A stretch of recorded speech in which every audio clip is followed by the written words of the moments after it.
صباح الفل عليكم يا رجاله. انا عايز اعترف لكم اعتراف على الهواء. انا شاومينج اللي بيسرب الامتحانات. صباح الفل. امال ايه شامبر دي؟ شامبر انا يا باشا، انا شامبر. امال ايه شاومينج دي؟ انا شاومينج ازاي يعني؟ بالصيني، شاومينج بالصيني، شامبر بالصيني، شاومينج شامبر بالعربي. الله عليك. مش لازم نعمل شغل على الفيس ولا ايه؟ الله عليك. امال اللي في ايدك ده شامبر؟ الامتحانات المسربه يا باشا. مسربه؟ مش الامتحانات اتلغت ولا ايه؟ ايوه، ما دي امتحانات السنوات الجايه. السنوات الجايه؟ لغايه 2023 مسرب. لا اعمل حسابك. عوامل التسريب كلها جايه. لا. طب ليه؟ مش هسيب حد يمتحن انا بعد، انا اديت الحكومه كتير. طب ليه يا شامبر بتعمل كده؟ في حاجه مضايقاك ولا ايه؟ ايوه، انا قافش على التعليم يا باشا، قفشه السواد. انا ها يا باشا، انا تعبت. مفيش حد في مصر بيعمل حاجه بيدرسها. يعني مؤاخذه، اللي انا اعرفه ان واحد مثلا قسم دبلوم زراعه، قسم زراعه يطلع مزارع. دبلوم صناعه قسم زخرفه يطلع يزخرف. دبلوم صناعه قسم كهرباء يطلع يتكهرب، وظيفته يتكهرب. في مصر مفيش الكلام ده يا باشا. الواحد يخش كليه تجاره يطلع مندوب مبيعات، يخش كليه علوم يطلع مندوب مبيعات، يخش كليه زراعه يطلع مندوب مبيعات. هتعملوا كليه مندبه مبيعات ونخلص يا جدعان، ما تتعبوناش. طب ايه الحل يا شامبر؟ انا معاك. التخصص يا ناس. انادي الرسائل في انادي واناشد الناس التخصص. ما تتعبونيش. تخصص؟ ايوه يا باشا. وبعدين تعالى بقى نشوف الازمه من زمان. بنقول لك التعليم في الصغر كالنكش على الذكر، صح؟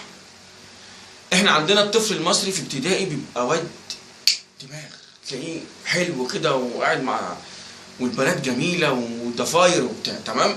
يخش اعدادي وثانوي بيبقى غبي وبلد، وتحسه حاجه تف في وشه. تمام؟ ليه؟ قول لي ليه؟ عشان فصلنا الولاد عن البنات. لاحظ كده، تلاقي الواد في اعدادي اول 6 ابتدائي كان كويس، دخل اولى اعدادي بقى عامل كده. يا ابني مالك؟ ما انت كنت حلو في ابتدائي. يقول لك بس بفكر في النسوان. صوته الداخلي بقى يقول لك انا بفكر في النسوان. والبنت بتفكر في ايه؟ في الشباب. بيبوظوا. تلاقيه بقى يطلع يشرب سجاير ويتحرش بقى وجو كده. تمام؟ لا احنا بقى ايه؟ نلغي الكلام ده. احنا اعدادي وثانوي البنات والولاد يبقوا مع بعض في تخته واحده. كل المدارس كابلز. طب هنعاقبهم ازاي يا شامبر؟ طبعا هنعاقبهم بقى. مثلا الواد بقى ايه، واخد مثلا على انه داخل المدرسه معاه صاحبته وبنت مستحميه وبتاع وحاطه للواو وعايشه معاه وهو جيل وبتاع، عمل حاجه غلط بقى، نعمل له ايه؟ نحرمه من صاحبته،